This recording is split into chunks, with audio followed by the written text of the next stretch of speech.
चलिए my dear friends, पिछले lecture में हम बात कर रहे थे कुछ इंपॉर्टेंट फार्मूला के बारे में, और उसी फार्मूला के बेस पे आज का ये मेरा लेक्चर है।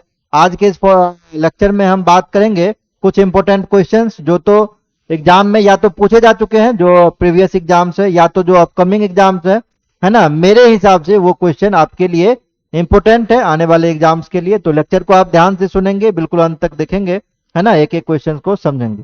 चलिए हम लेक्चर आज का स्टार्ट करते हैं।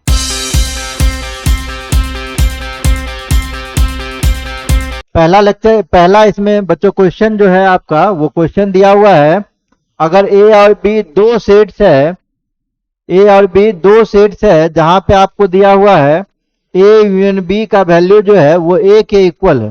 क्लियर? ए और बी दो सेट है जहां पे दिया हुआ है ए यूनियन बी का वैल्यू ए के इक्वल है। अब क्या इससे समझ में आपको आ रहा है? इससे एक बात समझ में आ रहा है, आपको ध्यान होगा अगर तो हम बताए दो चीज हम आपको बताए थे। हम बताए थे यूनियन और हम बताए थे इंटरसेक्शन। क्लियर? यूनियन और इंटरसेक्शन बताए थे।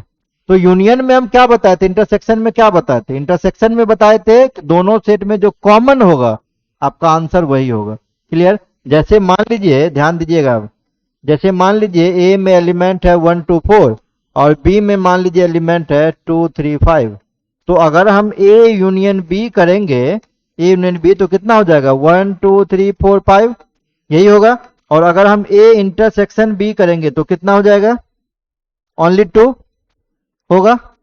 तो यूनियन में हमेशा बड़ा सेट आता है, रिजल्ट में सेट बड़ा हो जाता है क्योंकि जोड़ रहे हैं ना दो सेट को। और इंटरसेक्शन में हमेशा सेट छोटा हो जाएगा। क्यों? क्योंकि हम इंटरसेक्शन कर रहे हैं तो कॉमन एलिमेंट की बात कर रहे हैं। क्लियर? अब क्वेश्चन पे आते हैं। कह रहा है किसी भी, ध्यान दीजिएगा, किसी दो सेट को हम दो सेट को यूनियन कर रहे हैं, ए और बी को ए के बराबर आ रहा है, तो इसका क्या कंक्लूजन निकला? अगर हम ए और बी को यूनियन कर रहे हैं, ए के बराबर है, इसमें बड़ा सेट कौन हुआ? ए हुआ कि बी हुआ? इसमें ए आपका, ए जो है ये बड़ा सेट होगा, ए आपका बड़ा सेट होगा, तभी ना दोनों को यूनियन करने के बाद ए ही मिल रहा है ना। जैसे दोनों को यूनियन करने के बाद ए मिला, इसका मतलब क्या है? अगर मान लीजिए कि ए के अंदर में है 1 2 3 4, ठीक है, और बी के अंदर में मान लीजिए 1 और 3 है, तब ना ए यूनियन बी कीजिएगा तो आपको क्या मिलेगा? 1 2 3 4 मिलेगा, ए के इक्वल हो जाएगा। समझ रहे हैं आप बात? तो ए यूनियन बी की ए के इक्वल होगा तो कुछ ऐसा कंडीशन होल्ड कर रहा होगा। आपसे अगर इस केस में बच्चों पूछेगा कि ए इंटरसेक्शन बी बताइए, तो इंटरसेक्शन में क्या होगा? छोटा सेट होगा। तो छोटा सेट इस दोनों में कौन है? बी है ना। अगर हम इस एग्जांपल के हिसाब से बात करें तो ए और बी का इंटरसेक्शन कितना होगा? 1 3, और 1 3 का मतलब क्या? बी। तो आपका यहां से बी आंसर करेक्ट हो जाएगा। क्लियर? लेकिन एमसीक्यू सॉल्व करते समय ये एग्जाम्पल आपको नहीं लेना है, आपको ध्यान क्या रखना है? ध्यान आपको ये रखना है कि यूनियन में हमेशा बड़ा सेट आता है। क्लियर? तो अगर हम ए और बी का यूनियन करेंगे तो बड़ा सेट ए आ रहा है, तो ए बड़ा सेट है मेरा। क्लियर? तो छोटा सेट कौन हुआ? अगर ए यूनियन बी किए, ए आ गया तो बड़ा सेट ए, तो छोटा सेट कौन? बी। तो इंटरसेक्शन करेंगे तो ए इंटरसेक्शन बी का तो बी के ही इक्वल होगा वो, है ना। एग्जाम्पल लेके आपको बस समझाने के लिए हम बताते हैं, आपको याद नहीं रखना है। नेक्स्ट क्वेश्चन देखिए क्या है। A and B be two sets, then इसका वैल्यू पूछ रहा है। ध्यान दीजिएगा आप सब आदमी। ए इंटरसेक्शन बी का complement union A complement intersection B. अभी हम क्या फॉर्मूला पढ़े थे? फॉर्मूला पढ़े थे ए यूनियन बी का complement equal to A complement intersection B complement, ये फॉर्मूला पढ़े थे। क्लियर? इसमें दूसरा भी पढ़े थे, दूसरा फॉर्मूला पढ़े थे ए इंटरसेक्शन बी का कंप्लीमेंट क्या होता था? ए कंप्लीमेंट यूनियन बी कंप्लीमेंट, यही फॉर्मूला पढ़ रहे थे। तो अगर हम यहां पे अप्लाई करेंगे तो क्या हो जाएगा? ये A complement intersection B complement union A complement intersection B, जो है उसको हम लिख दिए। क्लियर है यहां तक? अब देखिए इस दोनों में देखिए क्या इतना दूर कॉमन है जितना दूर हम अंडरलाइन कर रहे हैं। यहां पे भी ए कंप्लीमेंट इंटरसेक्शन है, यहां भी ए कंप्लीमेंट इंटरसेक्शन है, तो हम इसको निकाल लिए बाहर ए कंप्लीमेंट इंटरसेक्शन को। तो बचा मेरे पास फाइनली क्या? बी कंप्लीमेंट, यहां से यूनियन बच गया और यहां से बी बच गया। क्लियर है? अगर किसी सेट में, कोई सेट ए है, इसमें यूनियन कर रहे हैं उसके कंप्लीमेंट के साथ, तो आपका आंसर जो होगा यूनिवर्सल सेट होगा। अगर किसी सेट में इंटरसेक्शन कर रहे हैं उसके कंप्लीमेंट के साथ तो आंसर होगा 5। ये रूल है, इसको आप नोट कर लीजिएगा बाद में, ठीक है। अगर किसी सेट में उसके कंप्लीमेंट के साथ यूनियन करेंगे तो आंसर आपका यूनिवर्सल सेट आ जाएगा, और जब इंटरसेक्शन करेंगे तो 5 हो जाएगा। अगर इसी रूल का हम यूज करेंगे तो कितना आ जाएगा, यहाँ यूनिवर्सल सेट यू आ जाएगा। और किसी सेट में हम एक रूल बता रहे थे अभी आइडेंटिटी लॉ में, अगर किसी सेट में हम 5 से इंटरसेक्शन करेंगे रिजल्ट कितना हो जाएगा, 5। अगर हम किसी सेट में यूनिवर्सल सेट से इंटरसेक्शन करेंगे तो universal set is the combination of all it's subset, हम बताए थे पिछले लेक्चर में। तो यूनिवर्सल सेट यहाँ बड़ा सेट है, ए यू का ही पार्ट है, क्लियर। तो इंटरसेक्शन में छोटा सेट होता है, तो यू और ए में छोटा कौन है, ए। तो आपका कुछ इसी तरीके का यहाँ है, तो दोनों में छोटा कौन है, ए कंप्लीमेंट। तो रिजल्ट आपका हो जाएगा ए कंप्लीमेंट, पहले ऑप्शन में दिया हुआ। नेक्स्ट क्वेश्चन पे आते हैं। नेक्स्ट क्वेश्चन चलिए, कह रहा है which of the following is A minus B union B minus A, और कुछ मिलता जुलता यहाँ पे ऑप्शन भी दिया हुआ है। तो इस केस में आपको अगर हम अलजेब्रा से बनाएंगे ना तो ये बहुत डिफिकल्ट हो जाएगा। तो आप क्या कीजिए, वेन डायग्राम से बना लीजिए, ठीक है। ध्यान दीजिएगा, वेन डायग्राम हम बता रहे हैं, वेन डायग्राम से। जैसे ये सेट ए है और ये सेट बी है, क्लियर। आपसे क्या कह रहा है, आपसे कह रहा है A minus B union B minus A, मतलब सीधा सीधा क्या कर रहा है, सिमेट्रिक डिफरेंस की बात कर रहा है। सिमेट्रिक डिफरेंस हम यही बताए, ठीक है। तो ए माइनस बी का पार्ट ये वाला हो जाएगा, ए माइनस बी का पार्ट ये वाला हो जाएगा ना, और बी माइनस ए का पार्ट ये वाला हो जाएगा। बीच में कॉमन को छोड़ के पूरा पार्ट्स हो जाएगा आपका डिस का, ठीक है। ये वेन डायग्राम से ऑब्जर्वेशन है। अब ऑप्शन पे हम आते हैं, ध्यान दीजिएगा। अब हम ऑप्शन पे आते हैं। अगर मान लीजिए यू यूनिवर्सल सेट है और ए और बी ये दो सेट है मेरे पास इसका, ठीक है ना। तो अगर हम आपसे पूछेंगे, इसमें ध्यान देना है, ए यूनियन बी, तो आप कहेंगे सर ए यूनियन बी में पूरा कलर कर देंगे ए बी को हम, क्लियर। अगर हम आपसे पूछेंगे कि इसमें से आप क्या कीजिए, ए यूनियन बी से, ए यूनियन बी में से, ध्यान दीजिएगा, ए यूनियन बी में से, ए यूनियन बी में से पहले आप ए यूनियन बी कीजिए, ए यूनियन बी करेंगे क्या हो जाएगा, ये पूरा कलर हो जाएगा। आप यही बात कह रहे हैं। और हम इसमें से कह रहे हैं, हम इसमें से कह रहे हैं इस वाले क्वेश्चन में कि पूरा तो है लेकिन ये बीच का पार्ट छोड़ा हुआ है, ये पार्ट छोड़ा हुआ है, तो इस पार्ट्स को आप छोड़ दीजिए, क्लियर। इस पार्ट्स को आप यहां से छोड़ दीजिए। और ये कौन सा पार्ट्स है, ये पूरा देखिए हट गया, ये पूरा हट गया, इसको आप, ये बीच का पार्ट छोड़ दीजिए। बीच के पार्ट कर रहे हैं, बीच के पार्ट्स को आप कह रहे हैं, बीच के पार्ट्स को आप क्या कर रहे हैं, बीच के पार्ट्स को, ये जो बीच का पार्ट है उसको क्या कर रहे हैं आप, इंटरसेक्शन। मतलब हम क्या कर रहे हैं, ए यूनियन बी पहले पूरा लिख रहे हैं और सिर्फ बीच के पार्ट्स को छोड़ रहे हैं, इंटरसेक्शन को छोड़ रहे हैं। वही ग्राफ यहाँ पे प्लॉट किया हुआ है। ये कौन से ऑप्शन में कर रहा है, सी नंबर ऑप्शन में कर रहा है। तो सी नंबर आपका सोल्यूशन हो गया इस केस का। तो जो भी ऐसा क्वेश्चन आए ना, तो ऐसे क्वेश्चन में हमेशा आपको ग्राफिकल अप्रोच को यूज करना है। अगर आप यहाँ से ए बी का वैल्यू मानने लग जाएंगे ना तो बहुत टाइम लग जाएगा, ऑब्जेक्टिव क्वेश्चन के लिए वो है ही नहीं। अगर यूनिवर्सिटी का आप एग्जाम दे रहे हैं तब आप ए बी मान के बना सकते हैं, अदरवाइज एमसीक्यू के लिए सॉल्यूशन कर रहे हैं तो आपको हमेशा ही क्या करना है, वेन डायग्राम को सीख के इंप्लीमेंट करना है। नेक्स्ट क्वेश्चन पे आइए। नेक्स्ट क्वेश्चन पे क्या कर रहा था, A B C be three sets, A B C three set है जहां पर ए यूनियन बी का जो वैल्यू है ए यूनियन सी के बराबर है ना। एंड ए इंटरसेक्शन बी का जो वैल्यू है ए इंटरसेक्शन सी के बराबर है। तो आपसे पूछा ए बी सी में क्या रिलेशन है। बहुत फेमस क्वेश्चन है, वो तो बार पूछा जा चुका है एग्जाम में, ठीक है ना। तो कैसे बनाएंगे देखिए, A union B is equal to A union C, ये दिया हुआ, क्लियर। आपको करना क्या पड़ेगा, इसमें दोनों ही तरफ ध्यान देना है, दोनों ही तरफ आप क्या कीजिए, एक बार आप बी से इंटरसेक्शन कर दीजिए, है ना, दोनों तरफ। आप कहिएगा सर इसे फायदा क्या होगा बी से इंटरसेक्शन करने से, ध्यान दीजिए। तो फायदा ये होगा कि जब A union B intersection B है, जैसे ए यूनियन बी और ये सेम नंबर यहाँ इंटरसेक्शन में भी है, तो इसका रिजल्ट ओनली बी होता है। तो B इज इक्वल टू हो जाएगा कितना, A union C union B। और अगर हम इसको डिस्ट्रीब्यूटिव लॉ से तोड़ें, यहाँ इंटरसेक्शन ना, हाँ इंटरसेक्शन के दोनों तरफ इंटरसेक्शन हो जाएगा। अगर हम डिस्ट्रीब्यूटिव लॉ से इसको तोड़ें तो इसका रिजल्ट कितना हो जाएगा, इसका रिजल्ट हो जाएगा A intersection B union C intersection B। होगा कि नहीं। अब A इंटरसेक्शन B का जो रिजल्ट है किसके बराबर है, A इंटरसेक्शन C के, तो हम रिप्लेस भी इसको कर सकते हैं। इसको हम लिख सकते हैं A intersection C union C intersection B। आप कहेंगे कैसे लिख दिए सर, आप कहेंगे कैसे लिख दिए सर, इसको इक्वेशन 1 मान लें। कैसे लिख दिए इसको, तो चूंकि यहाँ पे क्या दिया हुआ है, A इंटरसेक्शन B बराबर A इंटरसेक्शन C दिया हुआ, उसी रूल का हम यूज करते हुए लिख दिए। सेकेंड पार्ट पे आते हैं। अभी हम इसमें किससे इंटरसेक्शन कर रहे थे, B से। अगर हम सेम चीज में ध्यान दीजिएगा, अगर हम सेम चीज में A यूनियन B में हम C से इंटरसेक्शन कर दे दोनों तरफ, एक बार B से एक बार C से, आप कहिएगा सर C से क्यों करेंगे। तो अगर हम C से इंटरसेक्शन करते हैं ना बच्चों, तो यहाँ पे हम क्या कर रहे थे, A union B intersection B, ये B अगर सेम हो गया, एक बार यूनियन है इंटरसेक्शन है, तो वैल्यू B के बराबर हो गया। सेम यहाँ पे देखिए A union C intersection C क्या हो जाएगा, C हो जाएगा। और यहाँ पे जब डिस्ट्रीब्यूटिव लॉ लगा देंगे तो क्या हो जाएगा, ये A intersection C union C intersection C हो जाएगा।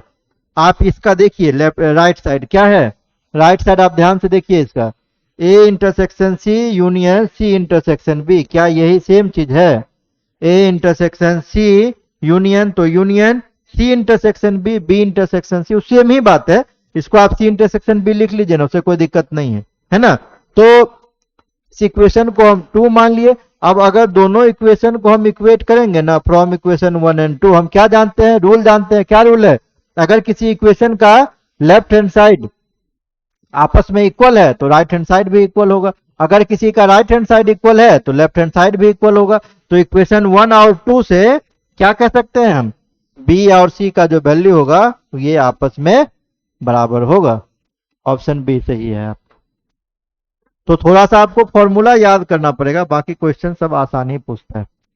नेक्स्ट देखिए, दिया हुआ ए बी दो सेट है, जो डिफाइन कुछ इस तरीके से किया हुआ है, A is equal to mod X minus 3 less than 1। अब रूल आप पढ़े होंगे, अगर mod X less than A तो एक्स का वैल्यू कहां से कहां तक, माइनस ए से प्लस ए के बीच में होता है। क्लियर। अगर यहाँ इक्वल्स होगा तो आप भी इक्वल्स लगा दीजिएगा, उससे कोई फर्क नहीं पड़ता है। तो यहाँ पे बच्चों दिया हुआ है mod X minus 3 less than 1 और y माइनस 3 का होल मॉडुलस लेस देन 1। तो क्या हो जाएगा इस केस में, जब इसको आप तोड़िएगा तो यहां से हो जाएगा -1 से लेकर x माइनस 3 का वैल्यू 1 तक, एंड इसको जब तोड़िएगा उस रूल पे तो -1 से लेकर y माइनस 3 का वैल्यू +1 के बीच में। कहने का मतलब यहां से अब देखिए सिर्फ x रखना होता है, इनक्वलिटी हम पढ़ा चुके हैं आपको, तो तीनों जगह क्या कीजिए +3 कर दीजिए, तो -1 + 3 2 बचेगा, यहाँ 0 हो जाएगा, x बचेगा, और लेस देन अगर 3 इधर कीजिएगा तो 4 हो जाएगा। क्लियर। यहां से जब आप कीजिएगा तो यहाँ भी सेम काम करना है, तो ये 2 से लेकर y का वैल्यू 4 के बीच में हो जाएगा। ये क्या कह रहा है, x का वैल्यू 2 से 4 के बीच में, तो 2 से 4 के बीच में अगर हम इंटीजर की बात करेंगे तो ओनली कितना होगा, 2 से 4 के बीच में इंटीजर की बात करेंगे तो ओनली 3 होगा। और y का वैल्यू 2 से 4 है, इंटीग्रल वैल्यू की बात करेंगे, पॉइंट की बात हम नहीं कर रहे हैं, तो ओनली कितना हो जाएगा 3 हो जाएगा। क्योंकि ये आपको क्या कह रहा है, एक्स वाई पेयर में बना के लिखने के लिए, इसीलिए हम 3,3 लिख लिए हैं। बी में हम आते हैं, ये ए का हो गया। ये दिया हुआ 4x² + 9y² - 32x - 54y + 109 less than equal to 0। अब ध्यान दीजिए यहाँ पे, आप क्या कीजिए ना इस क्वेश्चन में, अभी आप पूरा पढ़े नहीं है, कोनिक सेक्शन एक पार्ट पढ़ना है जिसमें पाराबोला हाइपरबोला इलिप्स वगैरह की चर्चा है। तो 4x² है, x वाले को आप एक साथ ले लीजिए, तो 32x को हम एक साथ ले लेते हैं, ठीक है ना, और y वाले को एक साथ ले लीजिए, तो 9y² - 54y हो गया, एक साथ ले लिए, प्लस 109 है तो plus 109 less than equal to 0। अब इसमें देखिए एक्स वाई सच डैट, इसमें कॉमन कितना है, 4 कॉमन है, तो क्या बचेगा, x² माइनस कितना बचा 8x प्लस इसमें क्या कॉमन है 9, तो क्या बचा वाई स्क्वायर माइनस, ये बच गया आपके पास Y square minus 6y plus 109 plus 109, ये साथ में ही है, लेस देन इक्वल टू 0। अब आप पढ़े होंगे, ध्यान दीजिएगा, आप पढ़े होंगे जैसे अगर कहीं लिखा हुआ है एक्स स्क्वायर माइनस 8x, तो अगर हम इसको बच्चों तोड़ेंगे तो कुछ ऐसे तोड़ सकते हैं, x square minus 2 into 4 into x, तोड़ सकते हैं कि नहीं? तो फॉर्मूला होता है क्या, अगर हम x प्लस वाई का होल स्क्वायर फॉर्मूला तोड़ते हैं तो क्या होता है x square plus 2xy plus y square, x square तो मिल रहा है, 2 तो 2 भी मिल रहा है, x तो देखिए x भी मिल रहा है, y तो y की जगह पर कितना है 4। तो अगर हम इसमें मैनेज हो जाएगा ना? नहीं हो जाएगा, वो तो ऐसे भी 0 हो जाएगा, लेकिन फायदा क्या होगा आपको, परफेक्ट स्क्वायर बन जाएगा। तो यहाँ हम कुछ वैसा ही काम करेंगे, एक्स वाई सच डैट 4 है, यहाँ पे हम इसको 4 का स्क्वायर जोड़ दिए, जब 4 का स्क्वायर जोड़ दिए तो कितना हो गया x माइनस 4 का होल स्क्वायर, और 4 का स्क्वायर घटा दिए तो 16, ये पूरा मैनेज हो गया आपका, समझ रहे हैं ना? ये कट कुट के इतना ही आ जाएगा। सेम चीज हम यहाँ भी किए, तो यहाँ आपको कितना दिख रहा है, y का वैल्यू कितना दिख रहा है फॉर्मूला में लाने के लिए 3 का स्क्वायर दिख रहा है, तो y माइनस 3 का स्क्वायर है ना, जोड़ दिए हैं तो 3 का स्क्वायर घटाना होगा, तो कितना हो जाएगा 9 plus 109 less than equal to 0। आप कोनिक सेक्शन में इस चीज को पढ़ेंगे। तो आपका क्या हो गया, ये आपका जब इसको पूरा तोड़ेंगे, आप जब इसको पूरा तोड़ेंगे तो ये हो गया एक्स वाई सच डैट 4 से गुना कीजिए तो ये हो गया x माइनस 4 का होल स्क्वायर माइनस 16 चौके 64, 9 इंटू वाई माइनस 3 का स्क्वायर, ये आपका हो गया 4 इंटू एक्स माइनस 4 का square plus 9 into y minus 3 का स्क्वायर प्लस 109 था, कितना घट जाएगा 16 चौके 64, और फिर 9 9 81, तो 64 और 81 कितना हो जाएगा, 64 और 81 कितना बताइए, 4 1 5 और 814 145 है ना, लेकिन किस में है माइनस में, ये माइनस में है, और उसमें 109 हम जोड़ रहे हैं तो कितना बचेगा 36, 36 ही ना, माइनस में 36। तो इसको अगर हम उस तरफ ले जाएंगे है ना, उस तरफ ले जाएंगे तो क्या बच जाएगा, ये राइट साइड में ले जाएंगे तो ये प्लस 36 हो जाएगा, नहीं होगा? और ये हो जाएगा एक्स वाई सच डैट, फिर आप क्या कीजिए ना 36 को इधर भागा में ले आइए तो दोनों में भागा लग जाएगा, ये पहला में भी भागा लगेगा तो 4 नमा 36 कट जाएगा, तो क्या हो जाएगा x माइनस 4 का स्क्वायर अपॉन 4 नमा 36 कट जाएगा तो 9 बचेगा, 3 का स्क्वायर लिख सकते हैं, यहाँ पे इसको लिखेंगे y माइनस 3 का स्क्वायर अपॉन 9 चौके 36, 36 इधर चला गया है तो 4 बार में कट जाएगा 2 का स्क्वायर, और लेस देन इक्वल टू कितना हो गया 1 हो गया। किसका स्टैंडर्ड इक्वेशन है, अगर आप पढ़े हैं थोड़ा बहुत तो आपको याद होगा, x square by a square plus y square by b square is equal to 1, इसका स्टैंडर्ड इक्वेशन है। ये स्टैंडर्ड इक्वेशन है, एक नाम आप सुने होंगे इलिप्स, तो इलिप्स का ये स्टैंडर्ड इक्वेशन है, x square by a square plus y square by b square बराबर 1। दूसरा, इसमें ए में 2 पॉइंट निकल रहा था 3 और -3, और इसमें पूरे इलिप्स का जिक्र है, तो अगर मान लीजिए हम ये इलिप्स बनाते हैं, हम ये इलिप्स कुछ बना दिए, ये पॉइंट है, तो इसमें तो हजारों पॉइंट्स होगा, नहीं होगा? यहाँ 2 सिंगल पॉइंट की बात कर रहा है, इसमें मल्टीपल पॉइंट है, तो बड़ा सेट कौन हुआ, ए हुआ कि बी हुआ? ये ए में 2 पॉइंट है, बी में मल्टीपल पॉइंट है, तो बड़ा सेट कौन, बी बड़ा सेट हो गया, तो माउथ ओपन हो जाएगा बी के तरफ, ए छोटा सेट होगा, है ना, और इसी को हम लोग कहते हैं प्रॉपर सबसेट। तो क्या हो जाएगा result, A is proper subset of B, A is proper subset of B, तो आपका यहां से पहला नंबर ऑप्शन सही है। नेक्स्ट क्वेश्चन पे आते हैं। नेक्स्ट क्वेश्चन दिया हुआ है A is equal to X comma Y, क्या निकालना है, पावर सेट। पावर सेट तो बहुत आसान है, सबसे पहले इसका सबसेट निकाल लीजिए। तो सबसेट निकालने में रूल पढ़े हैं, null set is the subset of every set. पहले नल को निकालेंगे, फिर आप एक्स को निकालेंगे, फिर आप वाई को निकालेंगे, फिर आप एक्स वाई को निकालेंगे, सबसेट हम बता चुके हैं। और जब आपसे पूछेगा पावर सेट ऑफ ए, तो पावर सेट ऑफ ए को हम लोग पी ए के भी टर्म में लिख सकते हैं। क्या करेंगे, जो सबसेट आया है ना, power set is the set of it subset, subset का सेट बनाना है ना, तो जो सबसेट आया है बस उसको आप कर्ली ब्रैकेट के अंदर में लिख दीजिए, वही आपका क्या हो जाएगा, पावर सेट हो जाएगा। ऐसा ऑप्शन देखिए, ये ऑप्शन दिया हुआ डी नंबर में, तो डी नंबर आपका करेक्ट आंसर यहां से हो जाएगा। क्लियर। नेक्स्ट क्वेश्चन पे आते हैं। नेक्स्ट क्वेश्चन देखिए, ये भी वीवीआई क्वेश्चन है, ये बहुत इंपॉर्टेंट क्वेश्चन है, बहुतों बार पूछा जा चुका है, निमसेट में पूछ चुका है, अलग अलग एग्जाम्स में पूछ चुका है, लेकिन इस क्वेश्चन के लिए एक सजेशन है। सजेशन ये है, ये क्वेश्चन थोड़ा सा लॉन्ग बनता है, तो एक बार बनाइए और उसका आंसर आप याद कर लीजिए। डिटो सेम का सेम क्वेश्चन आपसे अलग अलग एग्जाम्स में पूछ देगा, ठीक है ना, तो इसका आप आंसर याद रखिएगा, दोबारा से आपका टाइम सेव हो जाएगा। पहले देखिए हम क्या करते हैं, मान लेते हैं कि थीटा बिलोंग्स टू, ऐसे मान लीजिए इसको, इसको आप ऐसे मान के चलिए ना, मानिए काहे के लिए, आप ऐसे ही बनाइए इसको।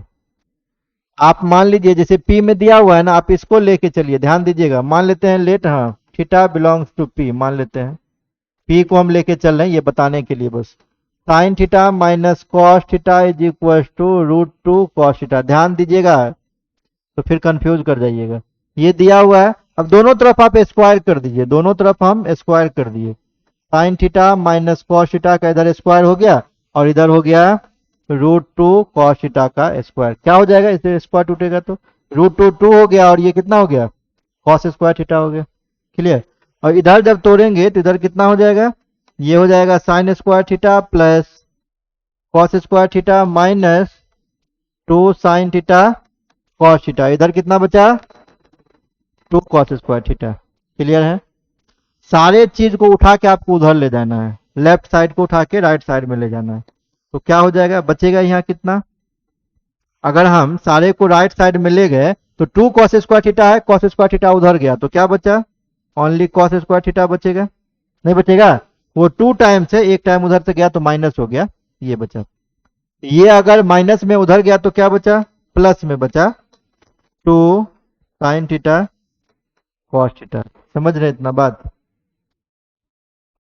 अब इधर से क्या बच गया, राइट साइड में ओनली क्या बच गया, राइट साइड में ओनली बच गया साइन स्क्वायर थीटा। हम सिर्फ किसको ले गए हैं, कॉस स्क्वायर को ले गए हैं और इसको ले गए हैं, ठीक है ना। अब क्या करते हैं, ऐड कर देते हैं दोनों तरफ, adding sign square theta both side. तो ये सर क्या कर रहे हैं, ये ऐड करके आपको अभी अगले स्टेप में सारा कुछ क्लियर हो जाएगा।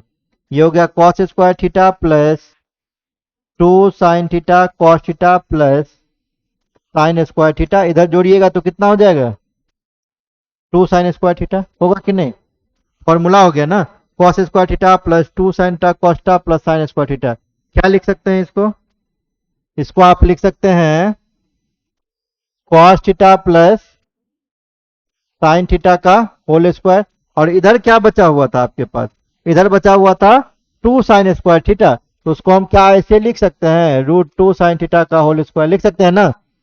होल स्क्वायर को दोनों तरफ इलिमिनेट कर दिए हम, खत्म कर दिए, तो बचा क्या, cos theta plus sine theta is equal to root two sine theta, यही ना बचा।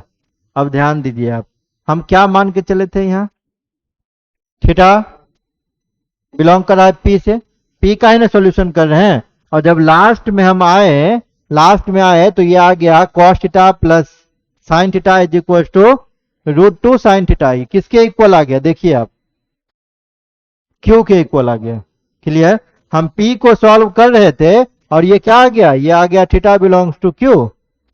तो अगर किसी सेट में ए बी का सबसेट है और बी ए का सबसेट है, अगर किसी सेट में ए बी का सबसेट है, बी ए का सबसेट है, तो ये तभी पॉसिबल है जब ए और बी आपस में इक्वल सेट होगा। तो कंक्लूजन क्या निकला यहां से, पी और क्यू जो होगा ये आपस में बराबर होगा, तभी ये पॉसिबल है। और यहां से आपका ऑप्शन सही हो गया, कौन सा, डी नंबर ऑप्शन करेक्ट हो गया। क्लियर है। नेक्स्ट क्वेश्चन देखिए, नेक्स्ट क्वेश्चन दिया हुआ है, A is equal to X such that mod X less than 2 और b is equal to X such that mod X minus 2 greater than equal to 3। तो आपसे ए इंटरसेक्शन बी पूछ रहा है, बहुत सारा है, ए इंटरसेक्शन बी होगा या बहुत सारा ऑप्शन दिया हुआ, कौन सा सही होगा ये आपसे पूछ रहा है। ठीक है, तो पहले चलिए हम वैल्यू की बात करते हैं। क्या हम फॉर्मूला पर हैं, मॉड एक्स अगर ए से छोटा होगा तो एक्स का वैल्यू माइनस ए से प्लस ए के बीच होगा, ये पहला पढ़े हैं। दूसरा क्या पढ़े हैं, मॉड एक्स अगर ए से बड़ा होगा तो एक्स ए से बड़ा होगा और एक्स माइनस ए से छोटा होगा, ये इनक्लूसिव में पढ़ चुके होंगे। तो इसको लगाइए इस फॉर्मूले को, तो क्या हो जाएगा, एक्स सच दैट माइनस 2 से लेकर एक्स का वैल्यू प्लस 2 के बीच में होगा, मतलब ओपन इंटरवल में -2, 2 होगा।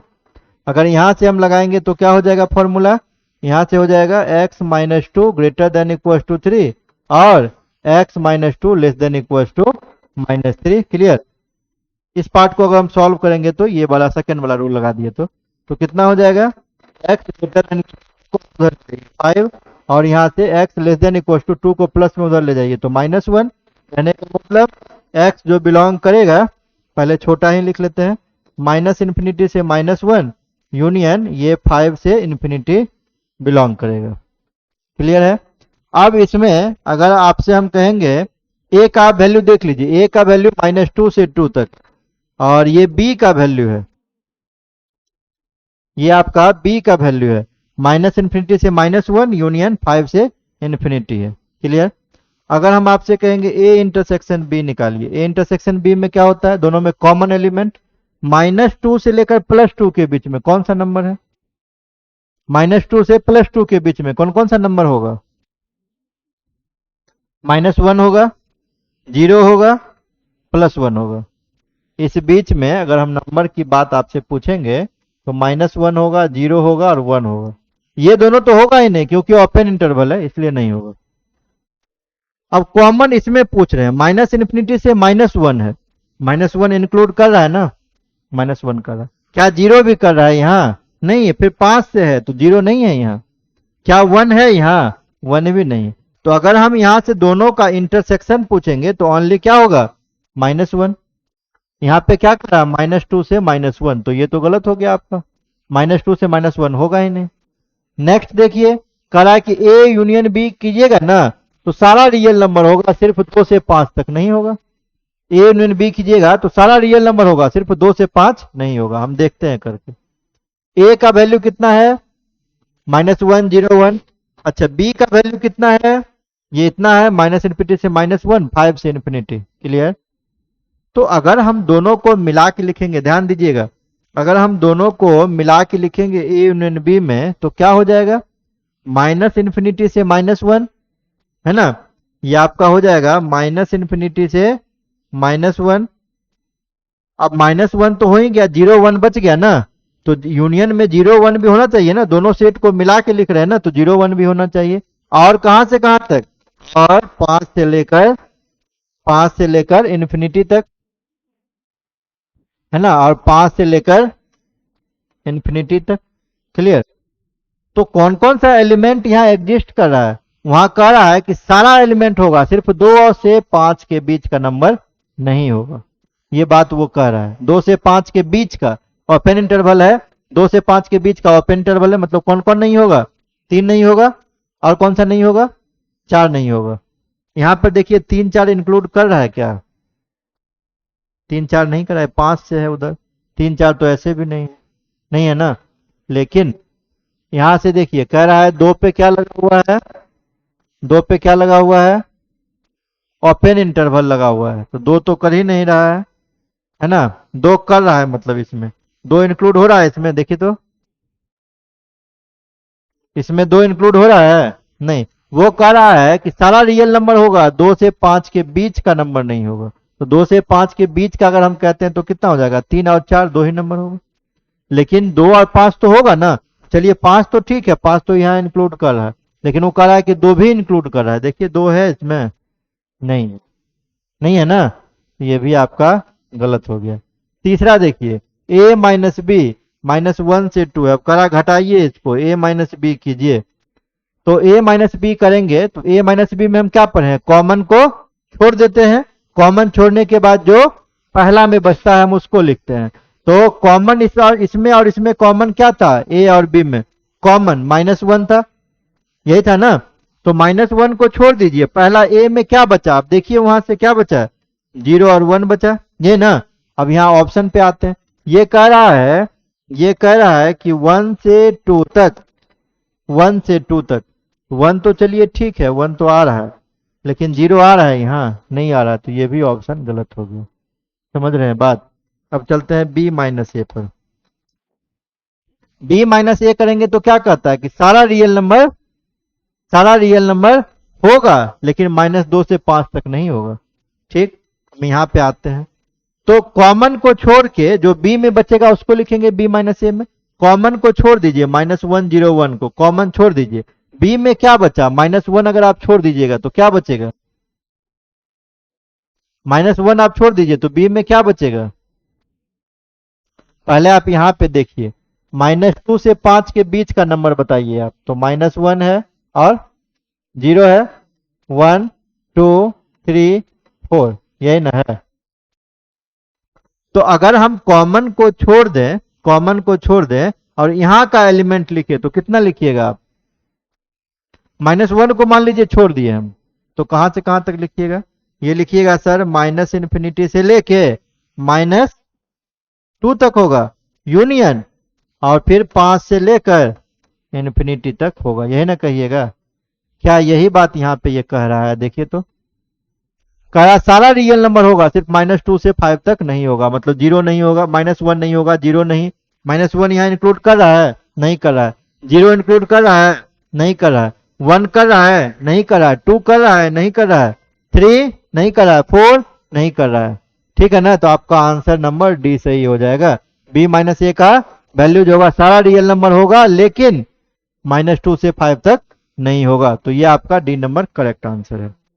क्लियर। तो फिलहाल इस क्लास के बारे में जब हम लेक्चर को पढ़े तो सारे इंपॉर्टेंट क्वेश्चन की चर्चा की, लेकिन कुछ क्वेश्चन जो है डिफिकल्ट है, तो आपका बेस उसके लिए मजबूत होना चाहिए। अगर फॉर्मूला आपका याद नहीं है आपको, तो क्वेश्चन आपके लिए डिफिकल्ट हो सकता है। तो सबसे पहले आप फॉर्मूला को याद कीजिए, तभी क्वेश्चन को अटेम्प्ट कीजिए, तभी क्वेश्चन आपसे बनेगा। तो इस क्लास के लिए हम यहीं तक बात करते हैं, अगले क्लास में एक नए लेक्चर के साथ हम फिर से अगले लेक्चर की शुरुआत करेंगे। Thank you.